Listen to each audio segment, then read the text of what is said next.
हमारा हुआ था, 9 श्लोक हुए थे। हर श्लोक अलग-अलग है, सुभाषित जैसे हैं और अपने जीवन के कई सारे भाग उसमें हैं। राजा को कहे गए, मनुष्य को कहे गए, सब बालकों को, बड़ों को, ऐसे सब श्लोक हैं। पढ़ेंगे उसको। श्लोक नंबर 10। शिरः शार्वं स्वर्गात् पशुपतिशिरस्तक्षितिधरम् महीघ्रात् उत्तुङ्गात् भवनेश्चापि जलधिम् अवनिमवनेश्चापि जलधिम् अधोऽधो गङ्गेयं पदमुपगतां स्तोकमथवा विवेकभ्रष्टानां भवति विनिपातः शतमुखः। ये सब पढ़ते पढ़ते हमारा संस्कृत का भी ज्ञान, नॉलेज हमारा बहुत अच्छा होगा और कैसे पढ़ना उसका भी अनुभव होगा। गंगा, गंगा नदी, इयम गंगा। गंगा नदी पहले कहाँ थी? तो स्वर्गात, स्वर्ग में थी। स्वर्गात शार्वम शिरः, कि शार्वम शिरः, शार्व का अर्थ होता है शंकर, एक शंकर का एक नाम है, और शिरा मतलब उसके सर के ऊपर। तो स्वर्ग से गिरी कहाँ? तो शंकर जी के सर के ऊपर गिरी गंगा। फिर पशुपति शिरस्तः, पशुपति मतलब पशुपति कौन हो गया? पशुपति को शंकर, फिर से पशुओं का पति, इसलिए हमारे नेपाल में नाम है पशुपति नाथ बोलते हैं। सो पशुपति मतलब शंकर के शिर, सर से कहाँ गिरी? तो क्षितिधरम। क्षितिधरम यह पर्वत का नाम है, हिमालय को कहते हैं क्षितिधरम। क्षिति मतलब पृथ्वी, पृथ्वी को पकड़ने वाला, जैसे होल्डिंग बेसिकली, क्षितिधरम। महीघ्रात उत्तुंगात अवनिम। उत्तुंग मतलब ऊंचे, ऊंचे शब्द में फिर से एक बार पढ़ता हूं, दूसरा जो श्लोक वाक्य में बहुत सारे शब्द है। महीघ्रात उत्तुंगात अवनीम अवनेहे च अपि, इतने सारे शब्द एक में डाले हैं। तो उत्तुंगात महीघ्रात, ऊंचे ऐसे हिमालय से, महीघ्र मतलब हिमालय, दूसरा शब्द हिमालय का। अवनिम, अवनी मतलब पृथ्वी, तो वहां से जमीन पर आ गई। और अवनेहे च जलधिम, जमीन पर से कहां गई? समुद्र में जाकर मिल गई। स्वर्ग में थी, स्वर्ग से शंकर जी के सर के ऊपर गिर गई, शंकर जी के स्वर्ग से हिमालय के ऊपर गिर गई, हिमालय से जमीन पर आ गई, जमीन से समुद्र में मिल गई, नीचे नीचे नीचे नीचे गई। अधः अधः, नीचे नीचे, पदम उपगताः स्तोकम, अथवा उसका जो स्तोक था, उसका प्रवाह था, स्तोक मतलब अल्प, छोटा, स्तोक छोटे छोटे, छोटी होने लगी। स्वर्ग में जो गंगा थी वो जमीन पर आ गई, जमीन पर आकर उसको मतलब जब नीचे गिर गई। और अभी कोई भी उसके ऊपर नहाता है, कोई भी उसको खराब करता है, तो स्तोकम पदम उपगतः, वो अल्प छल निगलित, मतलब उसका कोई महत्व नहीं है, ऐसा इन अनइम्पोर्टेंट ऐसे स्थान को प्राप्त हुई। वो कहते हैं विवेक भ्रष्टानाम विनिपातः शतमुखा भवति। विवेक मतलब होता है the power of discrimination, power of wisdom. जिसकी बुद्धि समाप्त हो गई है, उसका जो अधपात होता है, नीचे जो गिरती है, अधपात मतलब है नीचे गिरना, डाउनफॉल, यह कई सब जगह से होता है। मतलब हमारा इंपॉर्टेंट होता है कि हमारा जो चरित्र है, हमारा जो विवेक है, बुद्धि है, विजडम है, उसको बचा के रखना। एक बार वो चला गया तो जैसे गंगा का डाउनफॉल हुआ, वैसे हमारा भी डाउनफॉल, और बाद में रुकता नहीं है। जैसे गंगा का जो था वो रुक नहीं सका, कुछ कारण से ऊपर से नीचे आ गई और बाद में नीचे जाते जाते जाते समुद्र में मिल गई। तो मुख्य वाक्य है विवेक भ्रष्टानाम विनिपातः शतमुखः भवति। जैसे समुद्र में जो मिलती है वो एक मिलती नहीं, कोई भी नदी, उसके बहुत सारे प्रवाह हो जाते हैं और बहुत प्रवाह होते होते समुद्र में मिलती है। इसी प्रकार से जो नीचे गिरने के बाद में, डाउनफॉल होने के बाद में, we cannot raise ourselves, and downfall happens in 100 places basically, 100 fold downfall happens. ये उसका अर्थ है इस श्लोक का। नेक्स्ट जाएंगे। शक्यो वारयितुं जलेन हुतभुक् छत्रेण सूर्यातपो नागेन्द्रो निशितांकुशेन समदो दंडेन गोगर्दभौ व्याधिर्भेषज संग्रहैश्च विविधैर्मन्त्रप्रयोगैर्विषं सर्वस्यौषधमस्ति शास्त्रविहितं मूर्खस्य नास्त्यौषधम्। फिर से भर्तृहरि मूर्खों पर आ गए, जो हम जैसे लोग जो है उनके ऊपर फिर से आ गए। अपना नियम ऐसा है कि कभी भी हम रोक सकते हैं, किसी को कुछ भी कभी भी पूछना हो तो पूछ सकते हैं। There is no need to wait for anything, हम कभी भी पूछ सकते हैं। वो कहते हैं जले न हुत भुक वारयितुम शक्यः। शक्य मतलब है संभव है, पॉसिबल है। जले न मतलब पानी से, हुत भुक मतलब है अग्नि। ये जो अग्नि है, हाँ, मतलब होम है हमारा, वो जो हवन है, वो हवन अग्नि पानी से शांत करना संभव है। वारयितु मतलब है शांत करना, शमयितुम उसको शांत करना, उसको ठंडा करना, ये आसान है। छत्रेण सूर्यातपः वारयितुम शक्यः। सूर्य आतप मतलब सूरज का जो हीट होता है, द हीट ऑफ सन, उसको छत्र मतलब है अम्ब्रेला, छतरी के द्वारा उसको हम ठंडा, उसको उससे रोक सकते हैं। वारयितुम, अगर सूर्य का धूप है तो हम उससे छाता लेकर जाएंगे तो हमको धूप नहीं लगेगी, वो शक्य है, संभव है। नागेन्द्रः निशित अंशुकेन अंकुशेन वारयितुं शक्यः। समदः नागेन्द्रः, समद मतलब है जिसको मद हुआ है, बड़ा है, यंग है, मदमत्त है, ऐसा नागेंद्र मतलब है हाथी, उसका भी निशित अंकुश। अंकुश मतलब होता है, आपको पता होगा, वो एक लकड़ी होती है बहुत के ऊपर उसको, और वो उसको हाथी के ऊपर रखता है, वैसे रखा तो हाथी रुक जाता है, शांत हो जाता है। वो जो अंकुश है, वो अंकुश से हाथी को रोकना, यह भी हो सकता है। और गो गर्दभो दंडेन, गाय जो है, गो बैल, और गर्दभ मतलब गधा, डोंकी, उसको दंडेन दंड से उसको रोक सकते हैं, उसको कंट्रोल में ला सकते हैं। ये सारी बातें कंट्रोल में लाने के लिए है। अग्नि को पानी से कंट्रोल में लाता है, सूर्य के धूप को छाती से हम कंट्रोल में ला सकते हैं, हाथी को अंकुश के साथ में, गधे को दंड के साथ में। व्याधि भेषज संग्रह ही, व्याधि मतलब है रोग, डिसीज, बीमारी, उस बीमारी को भेषज मतलब दवाई, और संग्रह मतलब बिल्कुल हमारे जैसे भारत जैसा है, खूब सारी दवाइयां, सो खूब सारी दवाइयों से उसको कंट्रोल में लाना यह आसान है। और विविध मंत्र प्रयोग ही विषम, पुराने जमाने में, अभी भी भारत में अगर पॉइजन होता है, अगर स्नेक कोई काटता है तो उसके लिए दवा नहीं थी, तो मंत्रों के द्वारा उसको ठीक करते थे। शायद यहाँ भी पद्धति ऐसी होगी, अफ्रीका में भी। तो मंत्रों के द्वारा विष को कंट्रोल में लाया जा सकता है।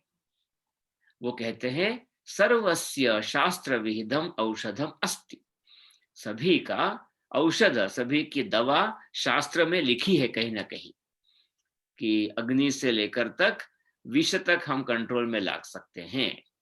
मूर्खस्य नास्ति औषधम, मूर्ख के लिए कोई भी दवा नहीं है। मूर्ख के लिए कोई भी दवा नहीं, मूर्ख जो मूर्ख है उसके लिए कोई दवा नहीं। इतना सारा कुछ कर सकते हैं हम, सांप का जहर भी निकाल सकते, रोक सकते हैं, लेकिन मूर्ख जो होता है व्यक्ति, उसको कभी भी रोक नहीं सकते हैं। नेक्स्ट। राम जी है, हाँ, इसका फॉर्मेट अन्योक्ति जैसा है क्या? या ये 2 श्लोकों का?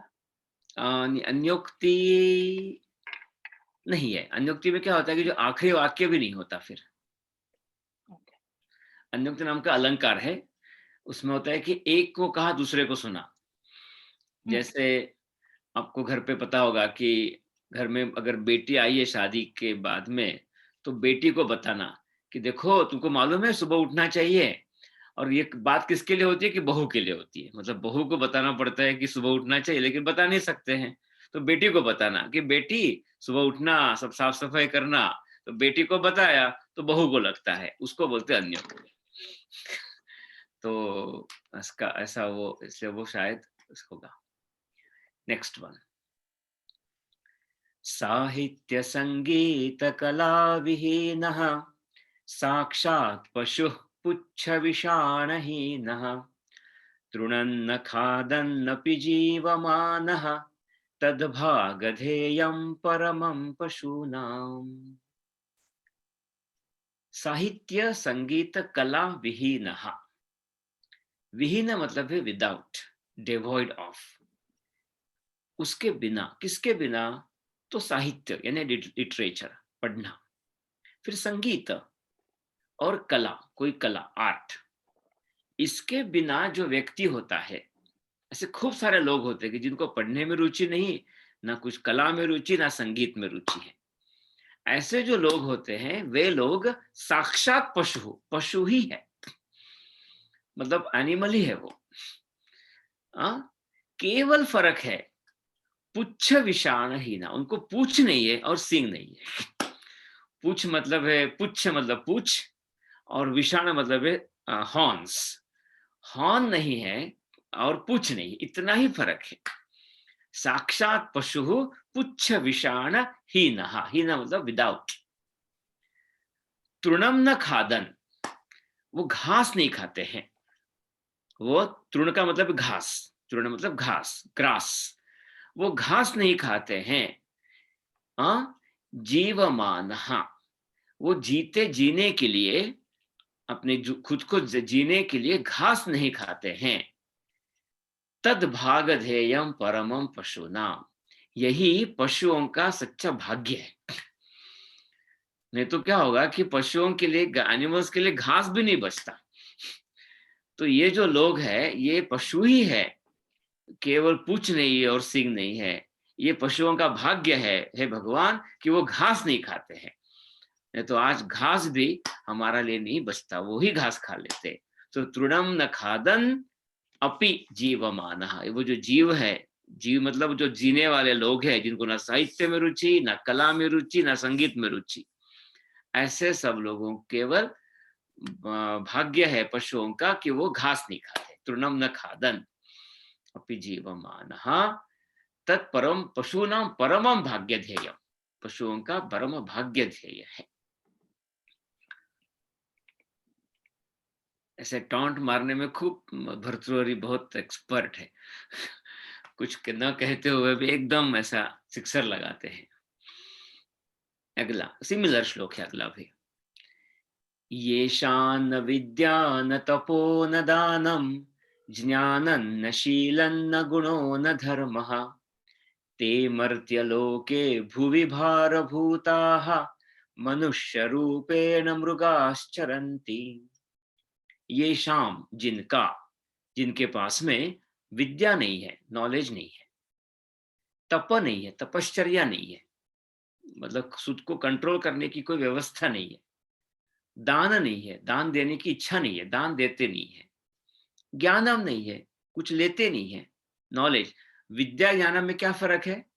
तो विद्या होता है लिटरेचर, लिटरेरी, जिसको जो बोलते हैं एजुकेशन, और ज्ञान मतलब है नॉलेज। ये दो अलग अलग बातें होती है। शायद एजुकेशन नहीं होगा लेकिन नॉलेज हो सकता है, यहाँ दोनों चाहिए। न शीलम, चरित्र भी ठीक नहीं है। गुण, कोई क्वालिटी भी नहीं है। न धर्म, धर्म का भी पालन नहीं है। ये लोग कैसे हैं? ये मर्त्यलोके, मर्त्यलोक का मतलब है मृत्युलोक, पृथ्वी का मृत्युलोक, मतलब ये हमारा जो लोग है जहां मरते हैं उसको बोलते हैं मर्त्यलोक। यहाँ एवरीबॉडी डाइज, हम सब मरने वाले हैं। तो वो जो मर्त्यलोके, भुवि मतलब इस पृथ्वी के ऊपर, भारभूतः, भार का मतलब है केवल एक वेट के रूप में, वजन के रूप में है। They just increasing the weight of the on the earth, कोई उनका उपयोग नहीं है, ऐसे ही पड़े हुए हैं, पत्थर के जैसे हैं। मनुष्य रूपेण मृगाः चरन्ति, मनुष्य के रूप में प्राणी ही चल रहे हैं, चरन्ति मतलब घूम रहे हैं। उनको मनुष्य क्यों कहे हम, ये प्राणी ही है, ऐसे ही प्राणी मनुष्य के रूप में प्राणी के रूप में घूमते हैं।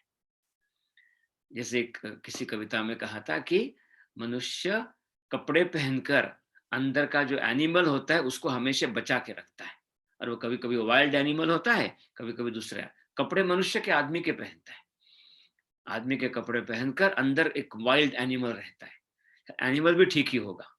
तो इसी प्रकार से ये शाम न विद्या न तपः न दानम न ज्ञानम न शीलम न गुणः न धर्मः, ऐसे सब लोग हैं, वे भुवि भारभूता, मनुष्य के रूप में केवल मृगा। मृगा मतलब होता है दो प्रकार, मृग के अर्थ, एक है मृग मतलब डियर्स, हिरण, या मृगा मतलब सभी प्राणी।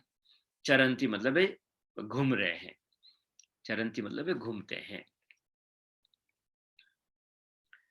फिर से मूर्खों के ऊपर आ गया अभी वापस, फिर से उनको बड़ा प्यारा विषय है। वरम पर्वत दुर्गेशु भ्रांतम वनचरैः सह, न मूर्ख जन संपर्कः सुरेंद्र भवनेष्वपि।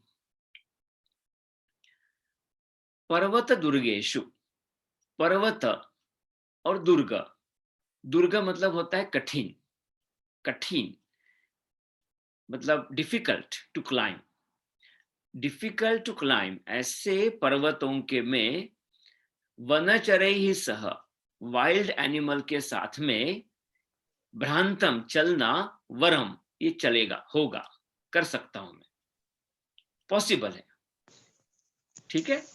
तो डिफिकल्ट, कठिन ऐसे पहाड़ियों के ऊपर, कठिन ऐसे पहाड़ियों के ऊपर जंगली जानवरों के साथ में, वाइल्ड एनिमल के साथ में चलना, भ्रांत मतलब है चलना, घूमना, भ्रमण करना, वरम वो भी चलेगा, वो योग्य है, कर सकता हूं, प्रियम।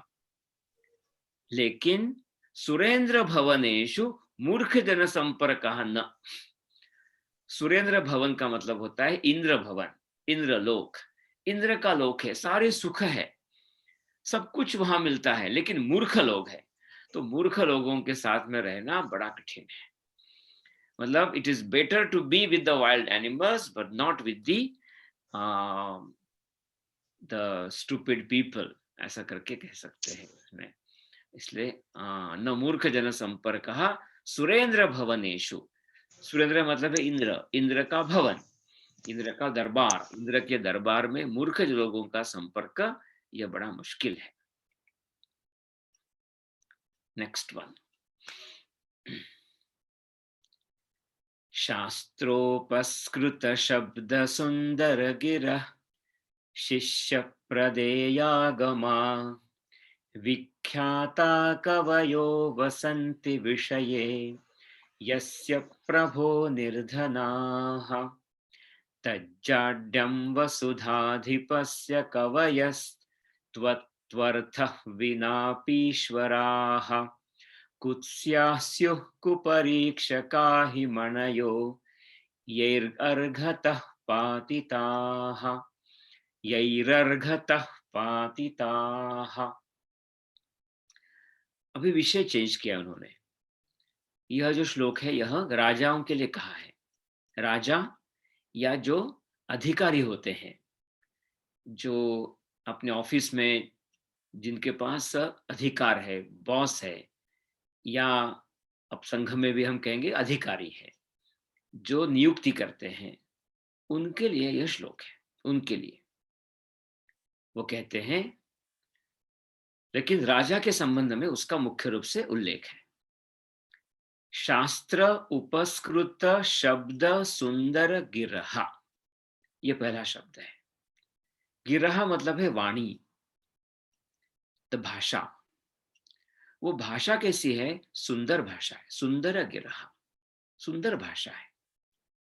सुंदर कैसे हुई, तो शास्त्र उपस्कृत शब्द, शास्त्र जो होते हैं मतलब है अलग अलग प्रकार के अपने भी साइंस, वेद उपनिषद अलग अलग शास्त्र, जो साइंसेस है उससे उपस्कृत मतलब अलंकृत शुद्ध हुई है ऐसे शब्द, उसके कारण उसकी जिसकी वाणी शुद्ध है, जब वो कोई बोलता वह व्यक्ति की बोलते हैं हम, तो बोलते समय में एक सुंदर लगता है, अच्छा लगता है, अलंकृत भाषा है, भाषा काफी पॉलिश्ड लैंग्वेज है, ऐसे वो सारे हैं।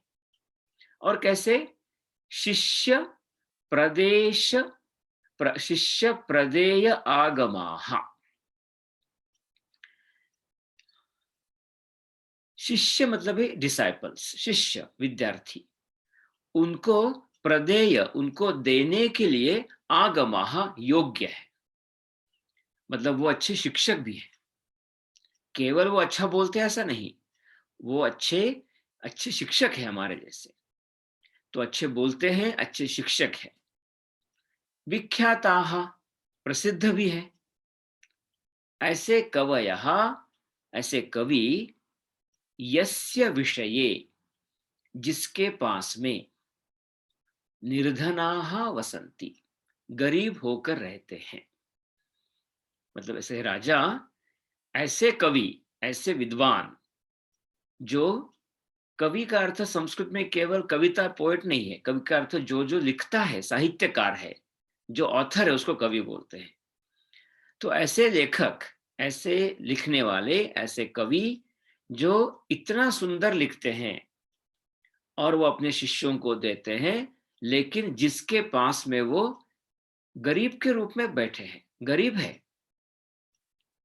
तत् जाड्यम वसुधा वसुधाधिपस्य, वसुधाधिप मतलब राजा, वसुधा का अर्थ होता है पृथ्वी, और पृथ्वी का अधिप मतलब उसको पालन करने वाला, इसलिए जो राजा है उनका यह जाड्य है, उनकी यह जाड्य मतलब है उनकी जड़, उनकी बुद्धि कम है, they are the thick people, जाड्य तो वो थिक है, उनका थिकनेस है, उनका वो थिक है, उनकी बुद्धि थिक है।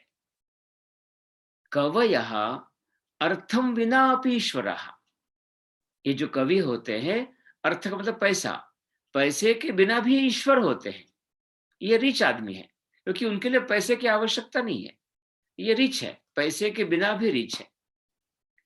कुपरीक्षकाः तु कुत्स्याः, कुपरीक्षक का मतलब होता है पारखी, जो उसको परखता है, परीक्षक का मतलब है जो अलग अलग हीरे माणी जो किसी ज्वेलर के पास में आते हैं, इसको पहचान भी नहीं आता है कि ये अच्छा ज्वेल है कि बुरा ज्वेल है, तो वो जो है अच्छा ज्वेल को फेंक देगा क्योंकि पत्थर है करके, वो कुत्स्याः उसका विरोध करना चाहिए, जिन्होंने यही मणयः अर्घतः पातिताः, मणि का अर्घता मतलब जो मूल्य है, वैल्यू है, उसको गिरा दिया है।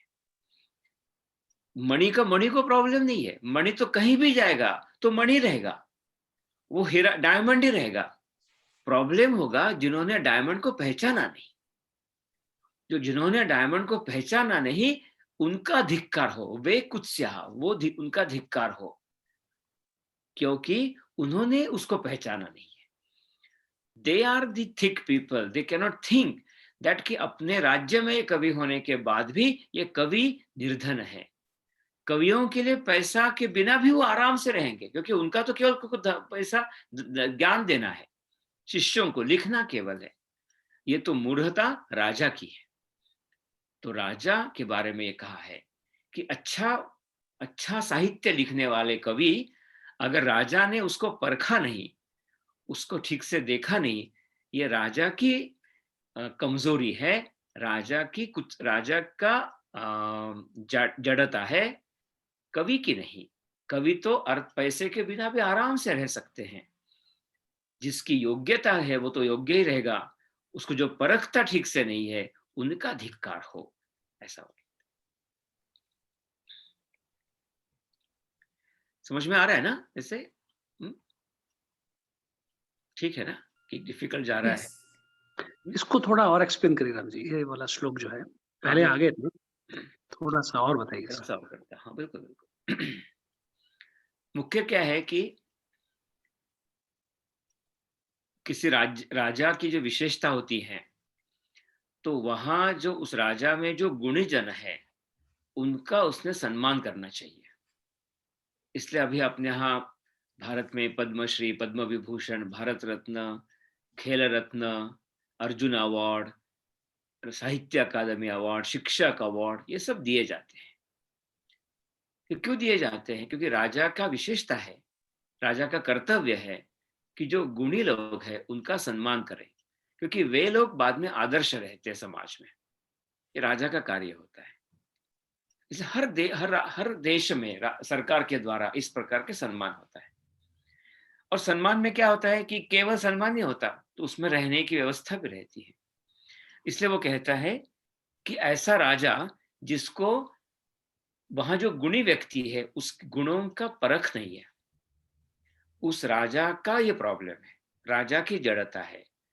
गुणी हमेशा रहेगा, उसको तो बाकी चिंता नहीं है, वो तो आराम से अपने ही धुन में रहता है।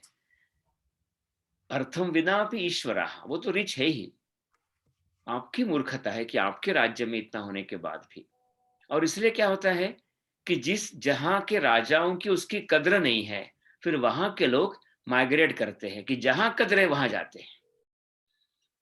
इसलिए अपने देश में अपने गुणों की अपने सिटीजन है, नागरिकों के गुणों की कद्र होनी चाहिए, उसकी कीमत होनी चाहिए। अगर कीमत नहीं मिलेगी तो फिर जहां कीमत मिलेगी वहां वो जाएगा।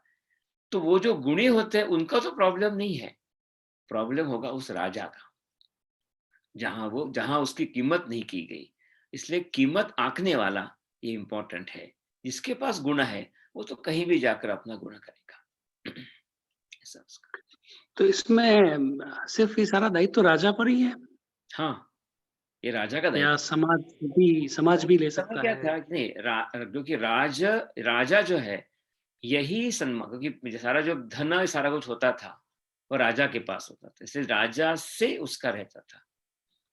अभी कैसा हुआ है कि राजा की जगह पे अभी हमने एनजीओज हो गए हैं, लेकिन अभी भी राजा मान्यता यह उसको कहा गया है मुख्य रूप से। अभी बाहर भी समाज में खूब सारे मिलते हैं कि निर्माण हुए हैं, लेकिन एक राज्य में राजा का सम्मान, राज्य का ऐसा सम्मान मुख्य रूप से, जैसे राज्य गुरु, राज कवि, हर समय राजा ने शास्त्रों का अध्ययन बुलाना, शास्त्र सभा बुलाना, ये राजा का कार्य माना गया था।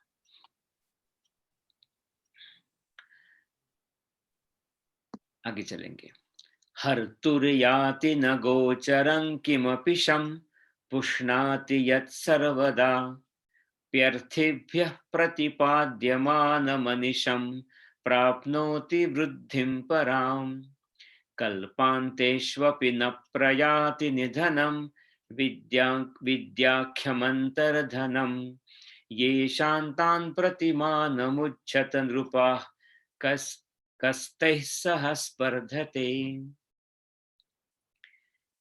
विद्याख्यम धनम, विद्या नाम का, आख्य मतलब नाम का, विद्या यह नाम का, अंतर्धनम यह गुप्त धन है। नॉर्मली जो हमारा गुप्त धन होता है, जो बहुत प्रेशियस होता है, उसको हम लॉकर में रखते हैं। तो ये क्यों रखते हैं? क्योंकि वो गुप्त होता, रखना चाहिए, उसको बाहर रखते नहीं, हम लॉकर में रखते हैं। लेकिन विद्या नाम का जो गुप्त धन है उसके बारे में बताया है। क्या है? हर्तुः यत् हर्तुः गोचरम न याति। हर्तुः मतलब है उसको जो चुराना चाहता है, ऐसे धन को चुराने के लिए चोर होते हैं। वो जो चोर होते हैं उस चोर को गोचरम न याति, दिखता नहीं है। गोचर का मतलब होता है आंखें, आंखों से दिखता नहीं है। जिसके पास में विद्या होती है वह चोरों को वो दिखता नहीं है आंखों से। और किमपि शम पुष्णाति, वो हमेशा दूसरों को कल्याण जो है, वेलफेयर है, उसी को आगे बढ़ाता है। अच्छी बातों को आगे बढ़ाता है। और अर्थिभ्यः प्रतिपाद्यमानम अनिशम पराम वृद्धिम प्राप्नोति। अर्थी मतलब है मांगने वाला। उसको कोई धन को पैसा मांगता है, ऐसे मुझे कोई पैसा मांगेगा तो मैं दूंगा तो मेरा पैसा कम होगा और जिसके पास वो बढ़ेगा। यहाँ क्या गड़बड़ हो रही है कि जिन्होंने मांगा उसको मैंने उसको मैंने दे भी दिया तो मेरा बढ़ता है। वृद्धिम प्राप्नोति, देने के बाद में बढ़ता है। नॉर्मली जो धन होता है वह देने के बाद कम होना चाहिए, लेकिन यहाँ क्या होता है, देने के बाद में बढ़ता है। अनिशम, हमेशा। पराम वृद्धिम, और बढ़ता है। कल्पांतेषु अपि निधनम न प्रयाति। कल्पांत मतलब है युग के अंत में। युग से भी ज्यादा कल्प होते हैं, मतलब 4 युग का एक कल्प माना गया, या महायुग कल्प आगे है। तो पूरा सब कुछ खत्म होने हो गया, मेरा सब कुछ चला गया, पैसा चला गया, घर चला गया, सब कुछ खत्म हो गया, फिर भी यह नहीं मरता है, यह कभी जाता नहीं है। इसलिए आपको पता होगा कि लोकमान्य तिलक जब मंडाले में थे तो वो जो लिखते थे गीता रहस्य, तो उसकी वो जो हाथ से लिखते थे सारी बातें, तो वो गायब करते थे, हो जाता कई बार। तो बोलते कि कोई बात नहीं, मेरे दिमाग में पूरा यहाँ बैठा हुआ है। वो पेपर ले जाएंगे ना, ये तो ले जा नहीं जाएंगे, जो मेरी बुद्धि है वो तो नहीं ले जा सकते हो। उन्होंने मुझे बंदिस्त बनाया हुआ है। सेम इसी का था। अपने सावरकर जी के बारे में भी था, वो कविता लिखते थे, वो पूछते थे कि मेरे दिमाग में वो है। और इसलिए ऐसा वह विद्या नाम का धन है। सही जी ने अच्छा कहा कि और एक श्लोक है, न चोरहार न च राजहार्यम न भ्रातृभाज्यम न च भारकारी, उसी प्रकार का श्लोक है। येषां तान प्रति मान मुज्झत। ये जो विद्याधन है वो जिसका है, जिसके पास में है, जो ज्ञानी लोग हैं, उस ज्ञानी लोगों के बारे में मान मतलब अपना अभिमान जो है, वो अभिमान को छोड़ो। नृपाहा, हे राजा, इन जिनके पास में विद्या है उनके सामने अपना अभिमान मत बताओ, अपना जो गर्व है, अहंकार है, मत बताओ, अहंकार को छोड़ो। तैहि सह कहा स्पर्धते, उनके साथ में किसकी स्पर्धा होगी।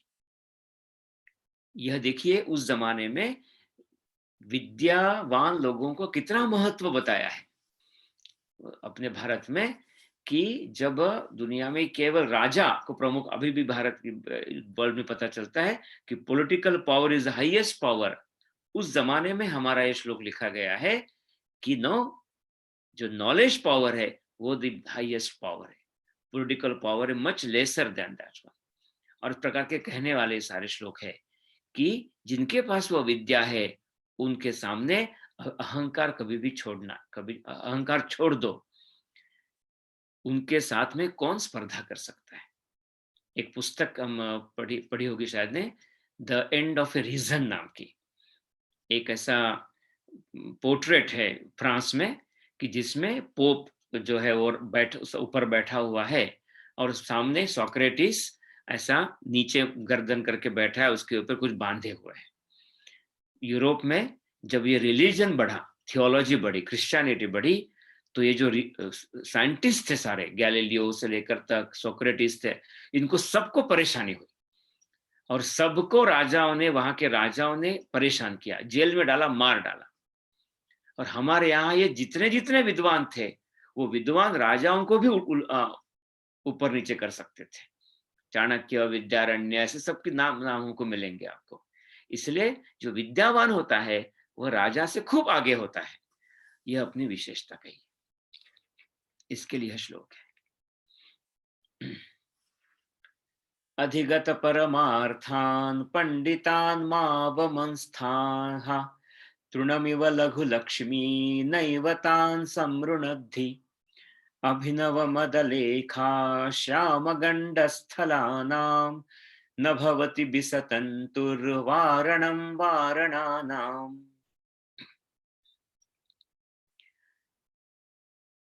अधिगत परमार्थान पंडितान मा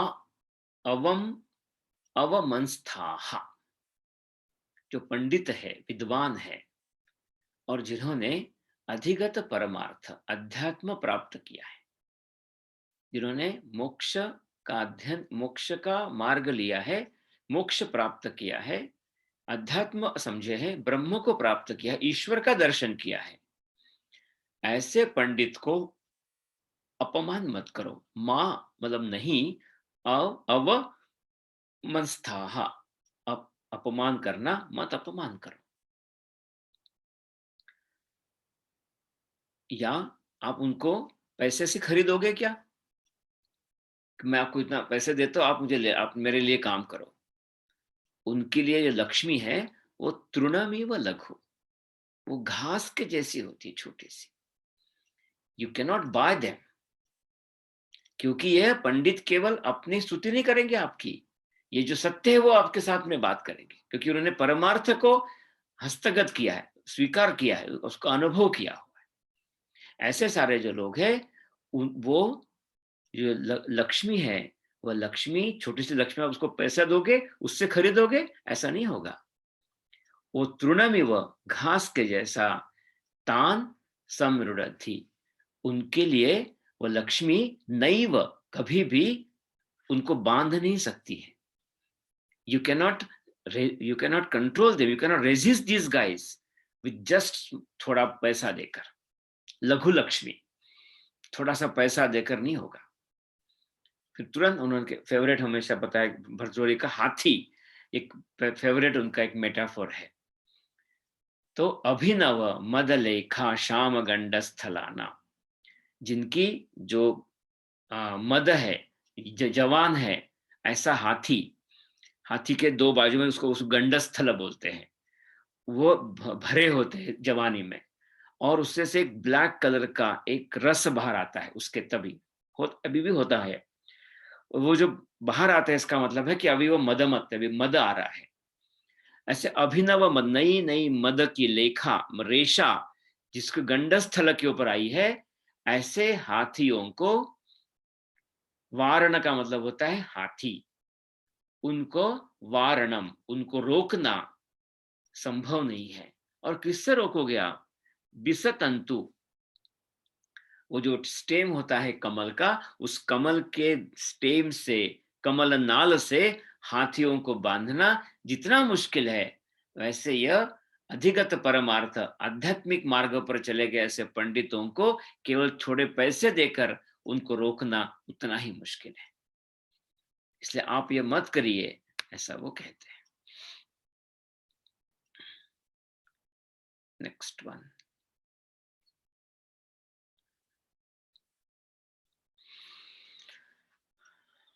अम्भोजिनी वन विहार विलासमेव हंसस्य हन्ति नितरां कुपितो विधाता, न त्वस्य दुग्ध जलभेद विधौ प्रसिद्धां वैदग्ध्य कीर्तिमपहर्तुमसौ समर्थः। कभी कभी अपने जीवन में भी ऐसा होता है कि अगर राजा या जो सुप्रीम होता है, अगर वो गुस्सा उसका हो गया, अपने भारत में भी कई बार अनुभव आता है, विदेश में भी अनुभव, दुनिया में अनुभव आता है कि वो उसका पूरा लाइफ खराब कर देता है। फिर वो कहीं भी कोशिश करेगा, उसके ऊपर गलत गलत आरोप लगाएगा, उसका जीना हराम कर देगा। अपने यहाँ पुराने जमाने में घर उसको बाहर निकाल देते थे। सावरकर जी को जब जेल में डाला तो उनके पत्नियों का भी घर को ताला लगाकर, उनके वाइफ्स को भी, उनके भाभी को भी घर से बाहर निकाल दिया। कुछ भी कोशिश करेंगे कि जैसे उसका जीना हराम हो जाए। यहां तो कौन हराम कर रहा है जीना? विधाता, ब्रह्मदेव। ये ब्रह्मदेव कैसा है? कुपिता, गुस्सा आ गया ब्रह्मदेव को, कुछ ऐसे ही गुस्सा आ गया। किसका गुस्सा आ गया? तो हंस का, राजहंस का, जो बेचारा स्वान है। जो स्वान है, कुछ किया होगा, स्वान ने कुछ बोला होगा, कि उसका कुछ प्रेज नहीं किया होगा विधाता ब्रह्मदेव का। तो कुपिता विधाता हंसस्य, हंस का, नितराम हंति, खूब उसको मारने का प्रयास करता है। कैसे करता है मारने का प्रयास?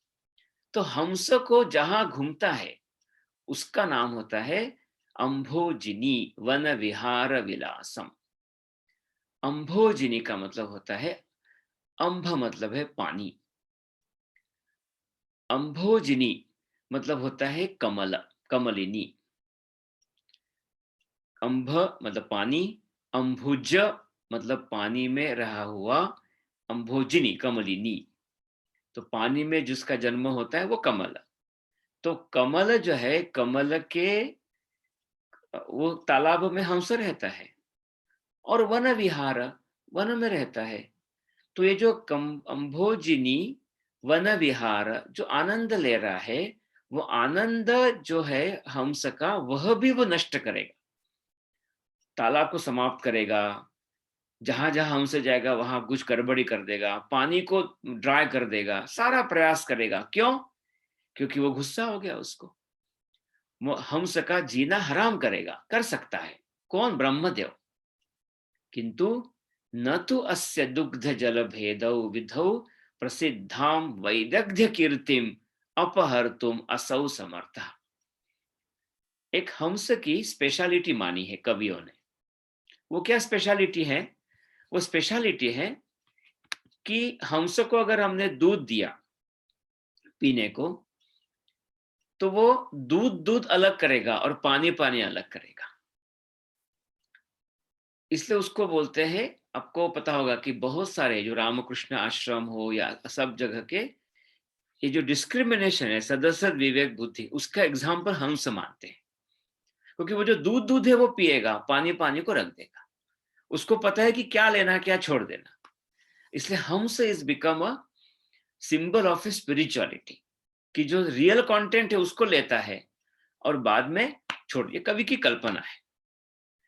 तो वो कहता है कि ये दुग्ध जल भेद, दूध और पानी, इसका जो भेद करने का, इसमें जो डिस्क्रिमिनेट करने का, डिवाइड करने का, यह जो उसकी वैदग्ध्य कीर्ति, उसकी जो प्रसिद्ध स्पेशलिटी है, उस स्पेशलिटी को अपहर तुम, वो उसको ले नहीं सकता है विधाता, उसको परेशान कर सकता है, उसका जीना हराम कर सकता है, लेकिन जो हंस के पास में जो गुण है, वो गुण को वो नहीं ले जा सकता है।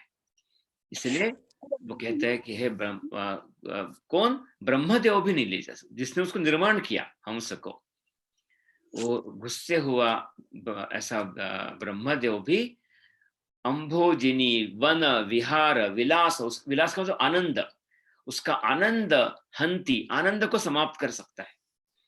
लेकिन उसकी जो स्पेशलिटी है कि दुग्ध जल भेद, यह जो उसकी जो स्पेशलिटी है, उसकी जो कीर्ति है, वह कीर्ति अपहर्तुम, दूर करने में, वो लेने में, असौ, यह न समर्थ, वो समर्थ नहीं है, वो कैपेबल नहीं है। छोटा सा श्लोक होता है, लेकिन खूब सारा अनुभव बातें हमको बताता है। ये किसको रेफरेंस में किया है ये श्लोक? ये मुख्य रूप से कहा है कि हमें राजा या कोई हमारा शासन या जो पावरफुल होता है, वो परेशान कर सकता है, खूब हमारा जीना हराम कर सकता है, लेकिन मेरा जो गुण होता है वो गुण को नहीं कर सकता है नष्ट। दोनों को बताया है। अगर मैं उस समय में पावरफुल स्थिति में हूं, तो I cannot, I may make his life as hell, but I cannot take his quality out of it. ये हंस सच में होता है क्या? दूध और पानी सेपरेट नहीं, करने वाला, कवि या कल्पना, पूर्ण का था लेकर? कवि कल्पना है। सिर्फ आपको कल्पना में बहुत सारी कवि सिर्फ कल्पना आपको में ये भी कविता में मिलेगा। अभी आजकल के परिप्रेक्ष्य में ले तो अर्णब गोस्वामी और उद्धव ठाकरे का वो प्रसंग ले सकते हैं। हाँ हाँ बिल्कुल, बहुत कुछ प्रसंग ले सकते हैं। लेकिन ऐसा क्यों है, हमेशा हर जगह पे आता है लेकिन वो सच क्यों नहीं है? क्यों? हंस का जो है एग्जाम्पल बहुत जगह पे आता है। पूछना पड़ेगा फिर, अगर आपको मतलब अभी किसी को जूलॉजिस्ट को पूछना होगा कि हो सकता है क्या, कैसे हो सकता है। हो भी सकता है, क्योंकि जैसे मानो दूध का जो पॉइंट, दूध के जो दूध कंटेंट है, मिल्क कंटेंट, वो अंदर जाकर पानी वाटर कंटेंट को बाहर निकालता होगा, ये भी संभव है। या अंदर उसके 2 पार्ट करते हो सकता है। एक बार बताइए किसी को पूछकर अगर आपकी पहचान का हो तो ऐसे। देखिए ऐसे 3-4 कवि कल्पनाएं खूब संस्कृत में प्रसिद्ध है, उसमें से एक यह हो सकता है। क्षीर विवेके तु हंसो हंसो हाँ बको बकः पक्का, भी बोलते हैं। बिल्कुल उसमें भी वो है, निरक्षर विवेक हेतु।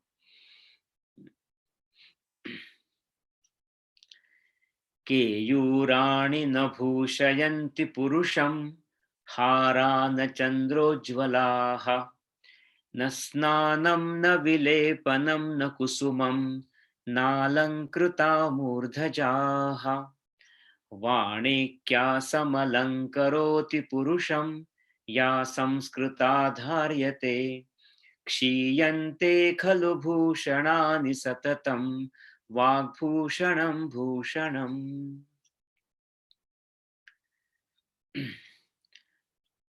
केयूर, केयूर नाम का अलंकार होता है, एक ऑर्नामेंट है।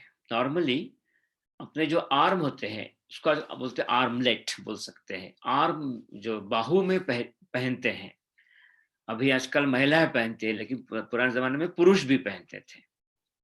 तो पुरुष जो पहनते हैं वो जो केयूर, ये जो केयूर है न भूषयंती, वो अपने मनुष्यों को, ह्यूमन बींग्स को कोई अलंकृत नहीं करता है, सुशोभित नहीं करता है। हाराहा, हार मतलब है माला, गार्लैंड्स। चंद्रोज्ज्वलाहा, चंद्र चंद्रज्वला का मतलब है चंद्र के जैसे सुशोभित, सुशोभित। इस प्रकार से चंद्र, मतलब चंद्र कैसा होता है, तो चंद्र होता है सफेद। तो सफेद उज्ज्वल, सफेद ऐसी मालाएं, मतलब मोतियों की माला, यह भी आपको भूषणा नहीं देती, आपको सुशोभित नहीं करती। आप खूब पहनो, गहने पहनो, सब कुछ पहनो, उससे आप कुछ सुंदर दिखते नहीं हो। न स्नानम, स्नान भी जो है बड़ा नहाएंगे आप लक्स लगाकर वगैरह, उससे भी कुछ नहीं। न विलेपनम, चंदन वगैरह हमने ऊपर लगाया, आजकल हमने फ्रेग्रेंस लगाया, सेंट लगाया, तो भी कोई आपको कोई सुशोभित नहीं होगा। न कुसुमम, फूल भी लगाए, फूलों की माला लगाई, गजरा लगाया, ऊपर लगाया। और मूर्धजाहा, मूर्ध का मतलब है अपने सर को भी, सर को भी हमने सजाया फूलों से। यह सब कुछ करने के बाद भी यू आर नॉट, आप सुंदर नहीं दिखते हो। वाणी एका समलंग करोति पुरुषम, अपनी जो भाषा है, वाणी है, वह वाणी ही केवल मनुष्यों को अलंकृत करती है। इतना सब गहने पहनेंगे और मुंह में गाली है तो क्या है, आप आदमी वैसे आपसे दूर चला जाएगा। लेकिन कुछ भी नहीं है, केवल अच्छा बोलते हैं हमें। लेकिन कौन सी वाणी, या संस्कृता धार्यते, जो संस्कार से भरी हो, केवल मीठा मीठा नहीं, तो संस्कार से जो भरी हो, संस्कार जिसमें संस्कार धारण किया है, धार्यते, ऐसी जो वाणी है, वह समलंक करोति पुरुषम, वह अलंकृत करती है पुरुषों को। भूषणानि खलु क्षीयन्ते, क्षीयन्ते का मतलब है नष्ट होते हैं, धीरे धीरे धीरे धीरे डीके होते हैं। बाकी जो सब अलंकार है, फूल है, आज बढ़िया दिखाई देंगे, शाम तक मुरझा जाएंगे। मोती है, कुछ समय तक अच्छा लगेगा, बाद में उसका कलर भी चला जाएगा, उसको पॉलिश करना पड़ेगा। सोना है, वो भी, उसका भी वैल्यू कम हो जाएगी, वह भी डीके हो जाएगा धीरे धीरे। लेकिन वाग भूषणम भूषणम सततम, ये जो वाणी का भूषण है वो हमेशा एक अलंकार के रूप में रहेगा। कौन सी वाणी, संस्कृता वाणी, जो सुसंस्कृत वाणी है, संस्कार की युक्त वाणी है, वह हमेशा रहेगी, ऐसा कहते हैं। ऐसे ऑटोमेटिकली वो बराबर अलग अलग विषय लेते हैं, कुछ विषय कॉमन, कुछ विषय नए, ऐसे एक एक श्लोक यह सुभाषित है, हम उसको मान सकते हैं। फिर से अभी विद्या के ऊपर आते हैं। विद्या नाम नरस्य रूपमधिकं प्रच्छन्न गुप्तं धनम्, विद्या भोगकरी यशः सुखकरी विद्या गुरूणां गुरुः विद्या बन्धुजनो विदेशगमने विद्या परा देवता विद्या राजसु पूज्यते न तु धनं विद्या विहीनः पशुः। अभी आपको आपको देखकर पता चल जाएगा कि पशु मतलब क्या है, विद्या विहीन मतलब क्या है। इतना आसान है संस्कृत अपना। विद्या नाम नरस्य रूपम अधिकम। विद्या यह नाम है, नर का मतलब मनुष्य का अधिक रूप है। जिसके पास विद्या है उसके पास रूप है अधिक। और वो कैसा है? प्रच्छन्न गुप्तम धनम। प्रच्छन्न मतलब छुपा होगा, ऐसा गुप्त, ऐसा सीक्रेटिव, ऐसा धन है। किसी को पता नहीं चलता अपने पास विद्या है, वो छुपा हुआ है। और कितनी विद्या ये भी नहीं पता चलता। तो प्रच्छन्न गुप्तम धनम। विद्या भोग करी। विद्या के कारण हमको अच्छे भोग मिलते हैं। we become prosperous। केवल मतलब भोग नहीं, उपभोग नहीं, तो यशः कीर्ति और सुख करी, सुख भी मिलता है। विद्या गुरुणाम गुरु हो। गुरु के से भी गुरु यह विद्या है। क्योंकि जो गुरु व्यक्ति है उससे भी परे यह विद्या है। विद्या बंधु जन विदेश गमने। जब हम विदेश में जाते हैं, हम सब विदेश में आए हुए हैं, क्या साथ में लेकर आए? हम विद्या लेकर साथ में आए। और विद्या के कारण ही हम दूसरे देश में जा सकते हैं। वो उस समय हमारे लिए वो बंधु है, हमारे लिए वो एक दोस्त है, हमारा सगा है। और विद्या विदेश गमने सगा, हमारा बंधुजन है। इसलिए विद्या परा देवता। विद्या यह श्रेष्ठ ऐसी देवता है।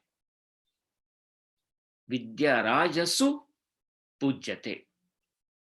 जो राजा होते हैं उस राजा भी विद्या का प्रणाम करता है। विद्या अगर हमारे पास में है तो ही राजा के घर पे हमारा सम्मान है। राजा हमसे कंसल्टिंग करता है, राजा हमको पूछता है, क्योंकि हमारे पास विद्या है, वो नॉलेज हमारे पास में है। न तो धनम। राजा धन की पूजा नहीं करता। वो धन को संभालेगा, जिनके पास पैसा है उन लोगों को वो संभाल कर रखेगा। लेकिन राजा जो पूछता है, राजा को जो जरूरत पड़ती है, वो पड़ती है सलाहकारों की, एडवाइजर्स की। और जो एडवाइजर के पास क्या होता है? तो नॉलेज होता है। जो नॉलेज ही राजा के साथ में उसकी पूजा होती है, उसका सम्मान होता है। और विद्या विहीनाम पशु हो। विद्या अगर नहीं हो तो हम पशु के समान हैं। इतना विद्या का सम्मान उस समय किया था, ऐसा ध्यान में आता है। आखिरी श्लोक लेंगे अभी।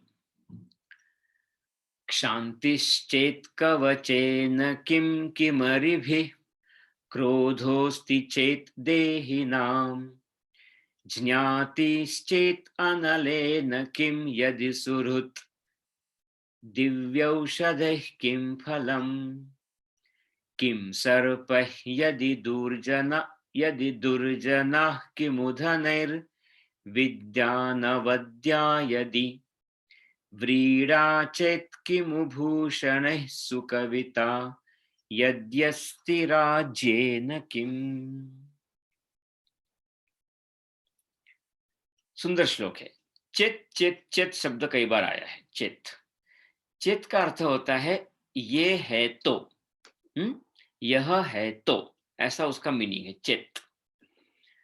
और किम, बात बार बार किम आ गया है, मतलब क्या, ये है तो क्या। और जब कवचेन ऐसा करके ए न आता है, उसका अर्थ क्या उपयोग, ये है तो क्या उपयोग, ये उसका पूरे श्लोक का अर्थ मिलता है। क्षांति ही चेत कवचेन किम, एक वाक्य है।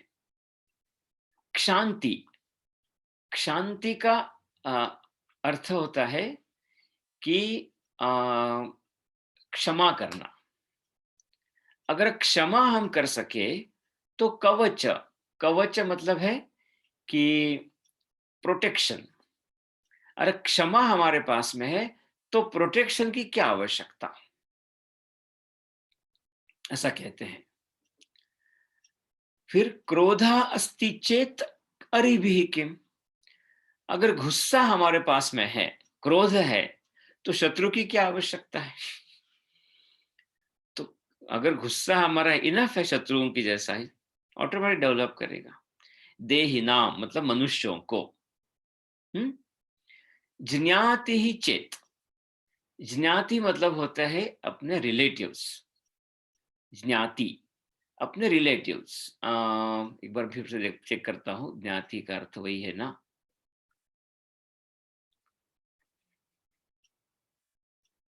हाँ, ज्ञाति मतलब है अपने बांधव, अपने कजिन, ब्रदर, भाई, दामाद वगैरह, ये सब। अपने ये परिजन। सब अगर है तो अनले न किम, अनल का अर्थ है अग्नि, आग की क्या आवश्यकता है, ये वैसे अपने जीवन में आग डालने वाले लोग है ही। तो ये अनले न किम, इसमें क्या है। सुहृत यदि, यदि सुहृत अगर दोस्त है, अच्छा मित्र है, उसका शब्द क्या है, सुहृत का मतलब क्या है, जिसका अच्छा हृदय है, अच्छा मित्र है, तो दिव्यौषधि किम फलम, अच्छे अच्छे दवाइयों की क्या आवश्यकता है। वो जो मित्र होगा वह दवाइयों का काम करेगा, वो अपने मेडिसिन का ही काम करेगा। यदि दुर्जना, अगर दुर्जन दुष्ट लोग हैं, तो सर्पे ही किम, सांपों की क्या आवश्यकता है। दुर्जन जो होंगे वो सारे हैं, कार्य करेंगे ही अपना अपना।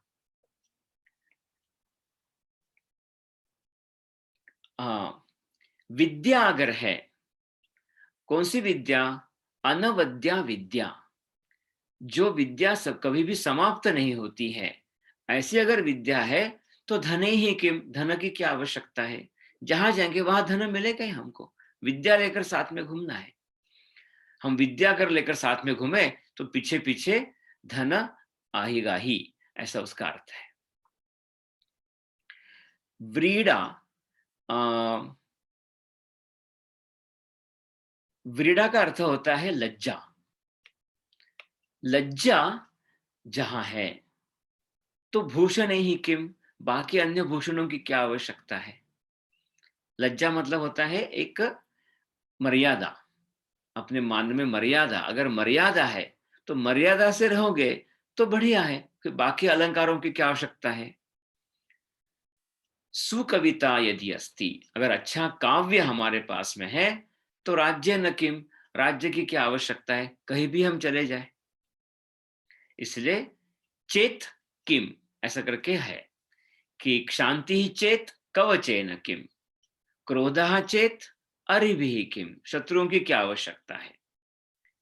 ज्ञाति ही चेत, अगर हमारे रिलेटिव्स हैं तो अग्नि की क्या आवश्यकता है, वो खुद ही काम कर लेते हैं।